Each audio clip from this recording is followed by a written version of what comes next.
Greetings, greenhouse people. I'm your host, Bill Calkins, and in an effort to provide this information in any way folks want to consume it, we are going to offer this in video and podcast formats.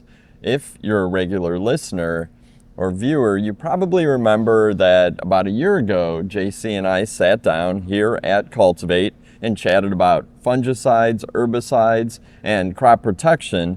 And it was a great conversation, but we're back. Cultivate 2025. Right. JC, I'm excited to be here. How you doing? I'm doing good. I mean, traveling a lot just to do a lot of research and tech support for different growers. Okay. You know, on things like thrips, mites, and PGR, quite a bit of it. Awesome. And that's actually our topic for today, which is PGRs, plant growth regulators. I'm really excited about that topic, and I'll tell you why here in a minute. But first, I want to go through JC's bio real quick because it is impressive and it's actually kind of interesting.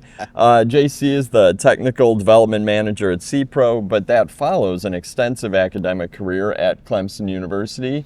Was that the only university you were at, or were you at others? I was at the other universities. I did my graduate school in Georgia, University of Georgia, and then my postdoc, University of Florida. Okay, so then the a Clemson... couple, and before that, my bachelor's degree was in University of Arizona. So I've been hopping around. And if you notice anything, they're all in the South. Right. I hate cold weather. I'm not going to go anywhere north. I'm sorry. I like it. I like it. And we were just talking about maybe a vacation up north, but when it's a little bit warmer. How long were you at Clemson? I was at Clemson for 16 years. Okay. Yep, as the turf and ornamental entomologist. So bug guy. Bug guy. Research, extension. Excellent, excellent. And, JC's also the editor of our PestTalks newsletter at GrowerTalks. And how you've been doing that for a while now. Yeah, I've been doing that, I would say, 8 years? 8 years, yeah. It's been a while. It has. And if you're not a subscriber, make sure you subscribe to the PestTalks newsletter. It's excellent. Well, try to make it funny anyway. Well, that's true. It is. It's funny, but definitely serious as well, because the topics are serious, but that's kind of why these podcasts are fun, because you do it in a more interesting and lighter way, even though we are talking about sort of heavier subjects. Well, and also it's fun for me to write it too. It's kind of make it light. That's true. That's true. And I steal from it in the Tech on Demand newsletter quite a bit. So our topic today is PGRs, plant growth regulators for greenhouse and nursery producers, mostly greenhouse we're going to be talking about.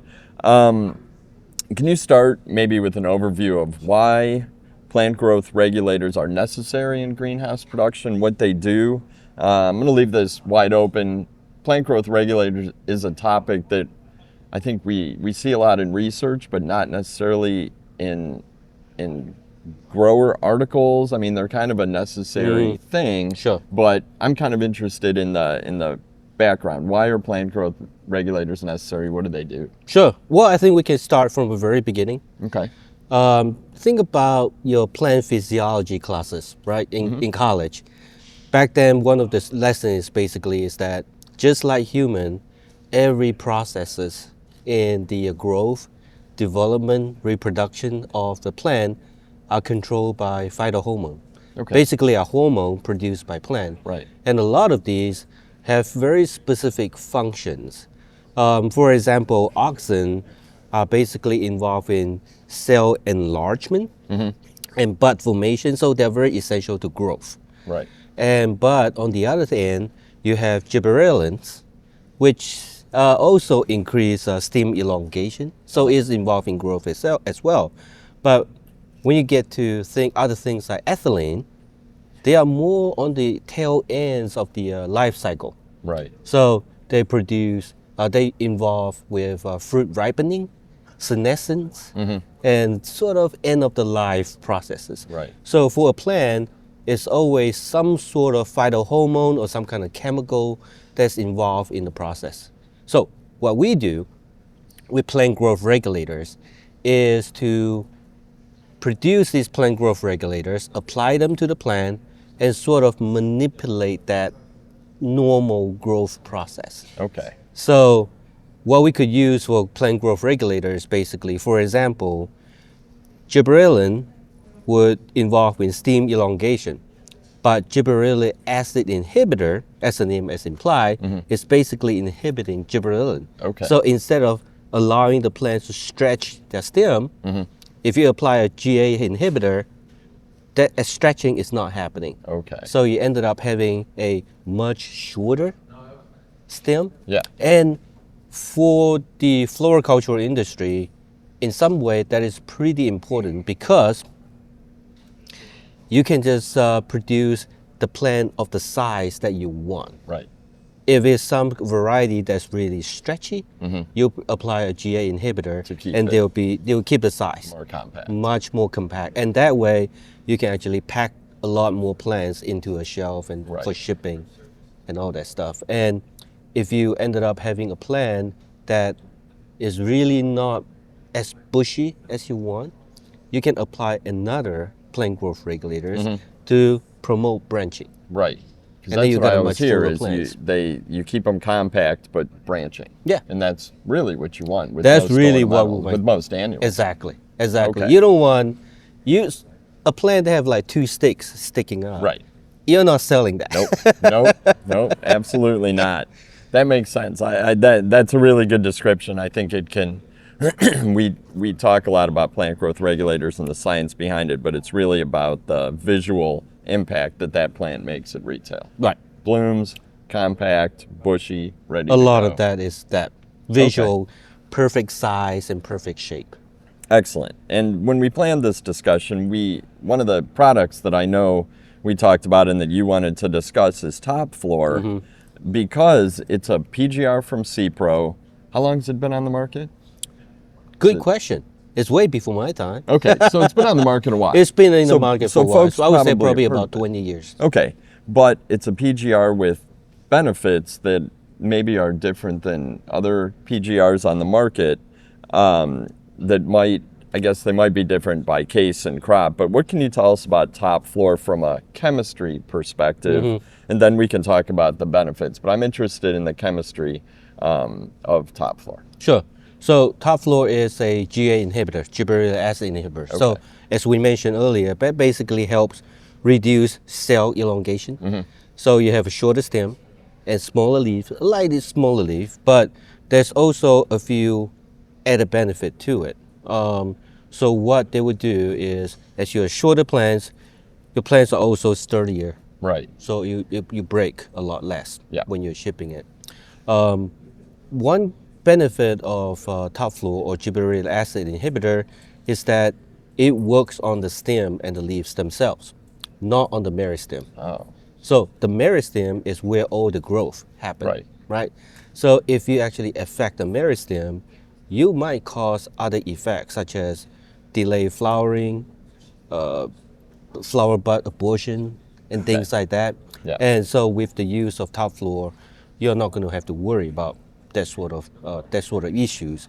And another good thing about Topflor is that it is absorbed just about by all the plant tissue. Okay. It is much more absorbable by the roots, but it can also be absorbed by the stem, by the leaves. So it kind of gives you a lot of flexibility as far as how you want to apply it. Right, because you can drench, but you can also go over the top of it. Bingo. So you can drench, you can spray over the top, you can sprench it, you can dip the liners in it, or you Okay. can soak the bulb in it, and you can just water on the top and then irrigate down, like water it in. So that's the application method is endless, very, very flexible as well. Which I know growers appreciate. Absolutely. Because you might not have the ability to do one, or the timing might be Correct. different. Correct. The dip is something I'm interested in. How many growers that you work with use it as a dip? And now Some you're of the dipping growers, liner, right? some of the growers we dip. Well, a lot of dip are actually done for bulb. Bulbs, okay. Right. Okay. So it's the lily or tulips and things like that. Okay. So they do the soak or the dip a lot more than everybody else, but Okay. it is definitely usable for liners. And we have growers that would actually apply to the flats or the plugs. Oh, dip the whole. Well, just spray over the top or dip Yeah. it, either way. But one of the customer that we talked to yesterday, right here at this booth, is they have the issue of mixed bulb. When you put petunia of different variety in there, of course you got different color, but you they also have also different different habits. speed. Yes, absolutely. So they're like, well, what can we do about that? Right.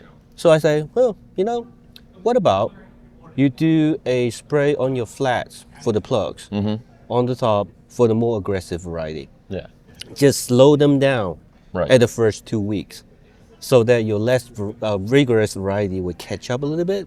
And then when the more vigorous variety breaks out from that control, they can catch up as well. So you ended up having a bowl that seems to have very similar Right. growth So you're habit. able to balance it out by Absolutely. treating the plug. Yes.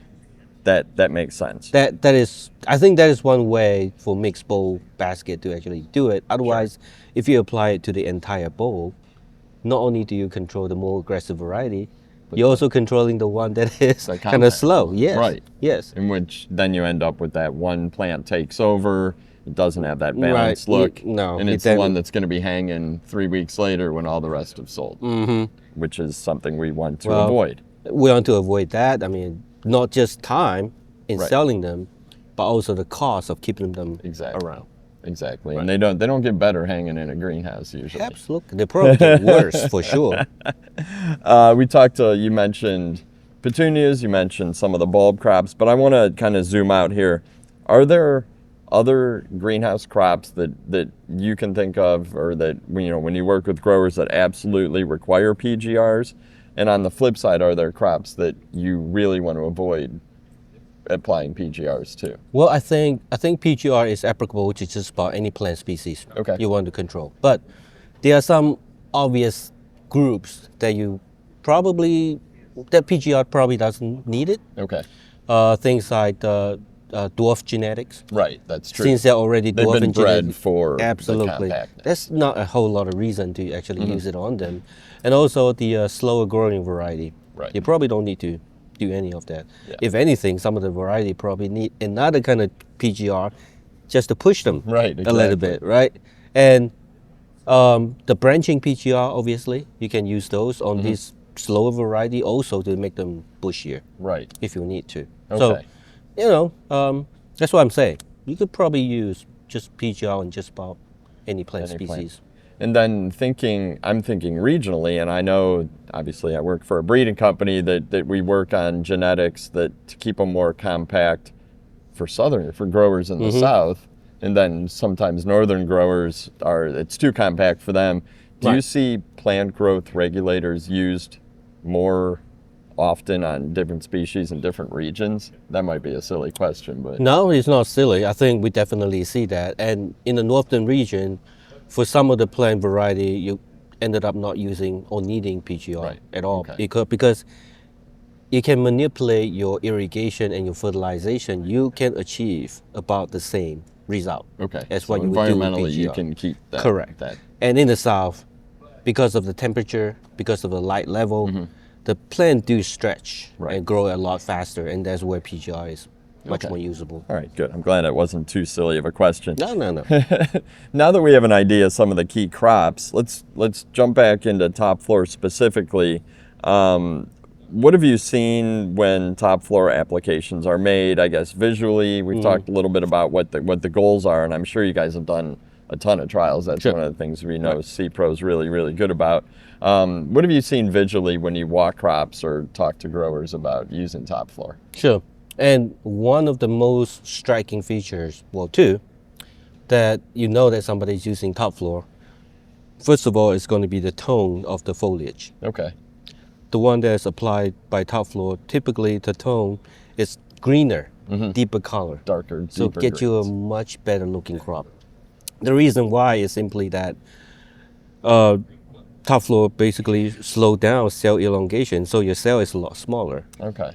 Let's just say your original cell is that long and it has 100 chloroplasts in there. Right.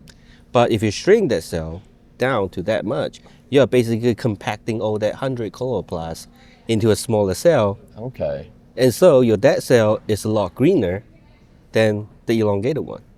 So Right. that's Makes why sense. you just kind of have a much better tone plant. Okay. For sure. And another feature benefit of Topflor is basically that it doesn't delay bloom. Okay. and it doesn't reduce bloom, which is very important for floriculture. And that very much is what we're seeing compared to some of the product, for example, bonsai or Right. sumagic or things like that. For some of the plant species, they may cause a little bit delay in flowering, but with that, with Topflor, we never really that. seen that. Okay. And another visual thing is basically that, for example, some of the mom crop, we have done a lot of research as far as what rate you want to use on different kind of crops. Sure. And what we are seeing is that the rate, the dose response is very, very predictable with Topflor. Okay. Meaning that, let's just say I apply 30 ppm to a mom. And then I apply another one at 10 ppm to a mom. They are going to be visually very strikingly different. Right. But a grower can just look at that and say, huh, I like somewhere in the middle. Yeah. Let's go So 20. they can actually cut it down to 20 and still get that response. Okay. So it's a very, very predictable response to all the doses and Okay. whatnot. Which growers like. Because then you can Absolutely. program it. They Then can you say, program boom. it, they can customize it. And think about what we talked about earlier, which is with the flexibility in application timing. Now we have flexibility in application Rates. as well. They can just choose and pick and choose what they want to do. You get very targeted and Very targeted for different variety, how aggressive they are, right. how much light level you have, how much stretch you have. Yeah. And the timing wise is whenever you got stretch, go at it. Yeah. Because you do hear that a lot is, with some chemistries or with some PGRs on some species is don't apply late in the growing cycle because it will lock it up. lock it Sure. up, delay the blooms, and that's what you really don't want. Talked a little bit about methods and rates, and I know every case is different. What are some of the volumes or ppms that you use for, pick a couple different common crops and maybe just how would you advise growers? Sure. And, we have a lot of questions from folks about Easter lily. Okay. I mean, folks do still grow Easter Oh, lily, believe it or not. absolutely. I mean, you always see Easter lilies. Right. And the problem with Easter lily production is, depending on variety, some of them can be very uneven, Right. Not very uniform. Oh, yeah. Some of them could be really stretchy. So there's all different characteristic to it. And typically what I would recommend is, think about drenching with Topflor at about 3 ppm. Okay. And that's very easy to do and very cheap. Say that's Put it low, on. low rate. Yeah, it's very, very low rate.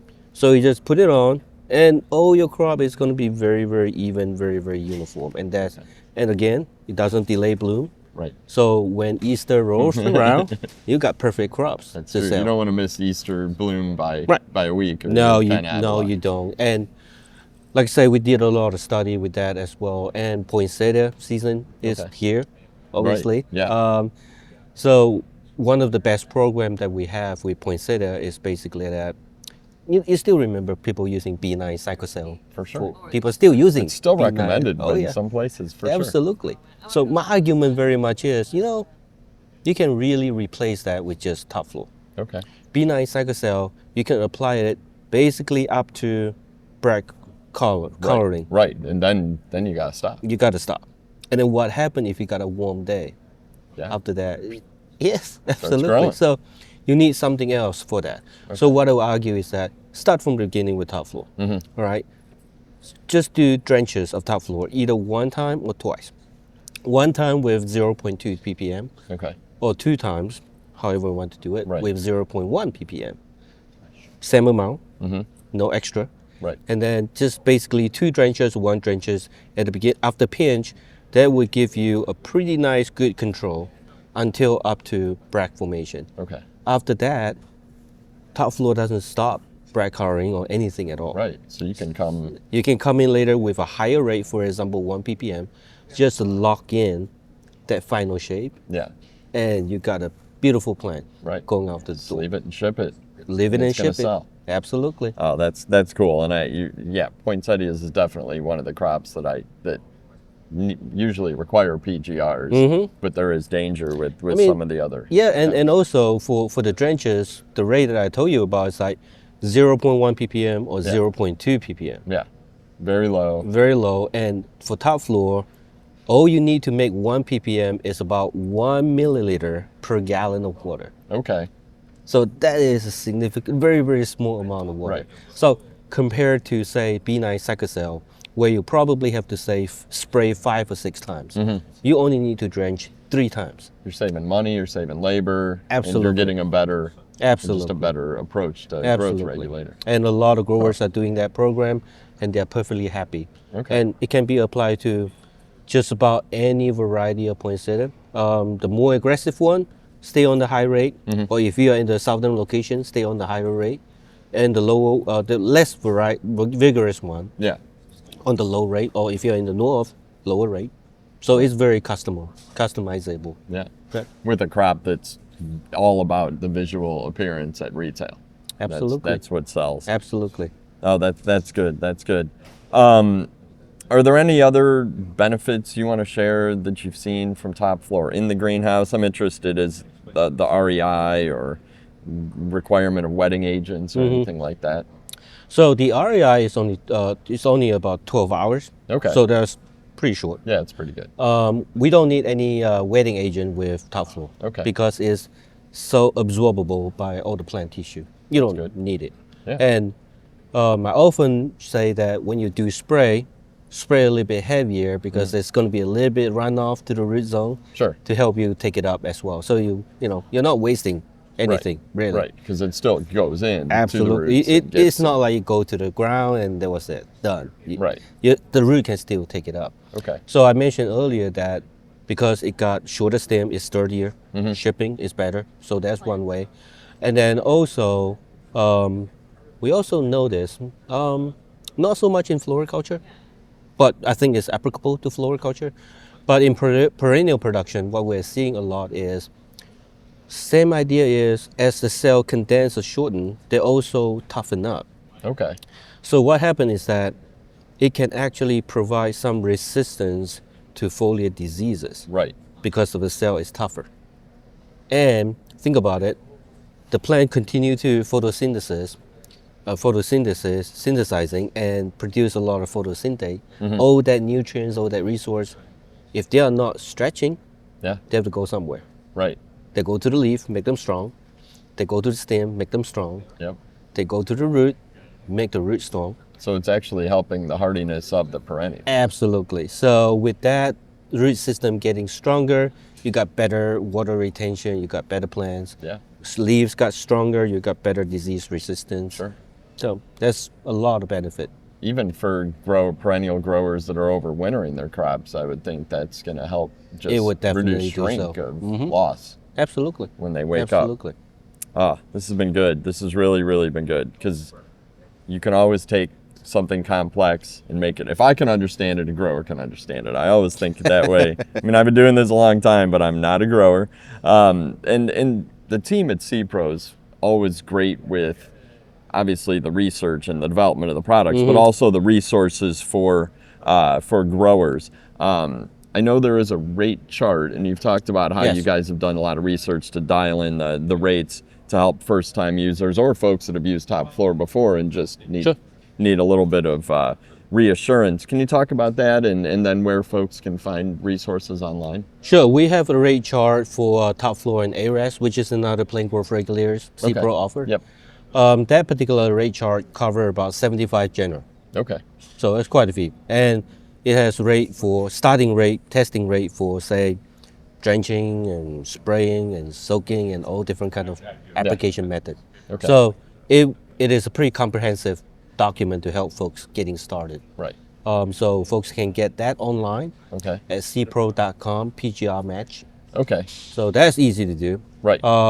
Or they can just type in Google SePRO PGR. Okay. It will be the first thing that come up. Perfect. I'll put a Easy link enough. to that in the show notes Yes. to make it one click away Sure. as well. You mentioned ARES. What is the difference between Topflor and ARES? Well, Topflor and ARES, they're actually in the same PGR class. Okay. But we kind of look at them a little bit differently. ARES do have a shorter residual. Okay.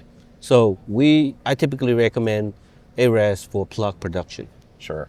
so that you apply it, the plugs say, compact, nice and small, Then they and nice grow. tones. You transplant it, it doesn't last so long that you lock in things up. Right. You just kind of come out of it pretty quickly. So and grow. there's definitely a place for both. It's depending on definitely the for use. both. Well, it's not that you cannot use Topflor for plugs. Right. You could. Mm-hmm. It's just going to take a little bit longer to break out of it. Okay. But ARES is definitely another thing for plugs production. Sure. That's where we Another focus tool on. in the toolbox. Absolutely, That's and what we're looking for. ARES very much is the go-to PGR for pansy production. Right. Okay. So Good. Well, and there's still a lot of pansies grown. Sometimes I struggle finding them up in Cleveland in the fall, but you can still find them. oh, yeah, there's It's still obviously there's a still huge crop, plenty of certainly those. down south. My goodness. All right, let's close this out. One final question. What is one thing growers using or considering Topflor should know about using the product in the programs? I'm going to nail you down to one thing growers should know.